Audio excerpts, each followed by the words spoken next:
ಜಾಲದ ಪಾಯ್ಜೆ ತಗೊಂಡು ಹೋಗುವಂಥದ್ದು ಈ ಕೆಲಸವನ್ನು ಮಹಾರಾಷ್ಟ್ರ ಸರ್ಕಾರ ಮಾಡಲಿಕ್ಕೆ ಆ ರೀತಿಯಲ್ಲಿ ಆ ಮಟ್ಟದಲ್ಲೇ ನಮ್ಮಲ್ಲಿ ಆಗ್ತಾ ಇಲ್ಲ ಅನ್ನುವಂಥ ಕಳವಳ ನಮ್ಮ ಅಶೋಕ್ ಚಂದ್ರಗೆ ಅವ್ರದ್ದು.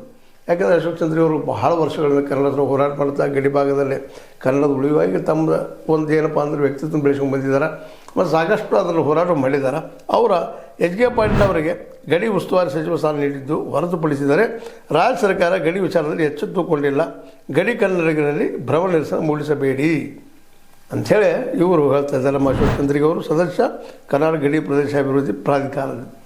ಅದಕ್ಕೆ ನೀವು ಎಚ್ಚರಗೊಳ್ರಪ್ಪ, ಅವರೆಲ್ಲ ತಯಾರಿ ನಡೆಸಿದ್ದಾರೆ. ಬಾರ್ಡರ್ ಮೇಲೆ ಬಂದ ಮರಾಠಿಗರಿಗೆ ಒಂದು ಸ್ವಲ್ಪ ಅನುಕೂಲ ಮಾಡಿಕೊಡುವಂಥದ್ದು, ಮತ್ತೇನು ಮಾಡೋದು, ಉದ್ಯೋಗ ಕೊಡುವಂಥ ಕೆಲಸ ಮಾಡೋದು, ಅವ್ರ ಆರೋಗ್ಯ ಮತ್ತೆ ನೋಡುವಂಥ ಒಂದು ಗ್ಯಾರಂಟಿ ಕೊಡುವಂಥ ಕೆಲಸ ಮಾಡ್ತಾ ಇದ್ದಾರೆ. ನೀವೇನು ಮಾಡ್ತಾಯಿದ್ದೀರಿ ಅನ್ನುವಂಥ ಇದರ ಅರ್ಥ ಇಷ್ಟ ಮತ್ತೇನಿಲ್ಲ. ಗಡಿ ಭಾಗದಲ್ಲಿಯೇ ಮರಾಠಿಗರಿಗೆ ನಾವು ಬೇರೆದವ್ರನ್ನ ತನಿಸ್ಬಾರ್ದು, ಕನ್ನಡಿಗರಿಗೆ ನಾವು ಇದು ಹೋಗ್ತದಪ್ಪ ತನಿಸ್ಬಾರ್ದು.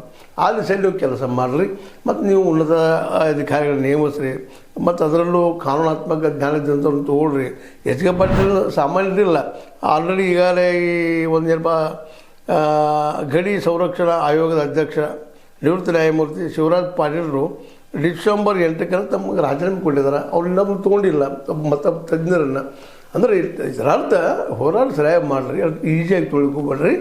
ಯಾಕೆಂದರೆ ಅವರು ಬೆಳಗಾವಿನ ತೊಗೊಳ್ಳೇಬೇಕಂತೇಳಿ MES ಮುಂದೆ ಬಿಟ್ಕೊಂಡು ಆಟ ಆಡಿಸ್ತಾ ಇದ್ದಾರೆ ಅಲ್ಲಿ ಸರ್ಕಾರ. ಮತ್ತು ಆ ಸರ್ಕಾರಕ್ಕೂ ಏನೋ ಸಮಸ್ಯೆ ಬಂದರೆ ಬೆಳಗಾವಿ ಸಮಸ್ಯೆ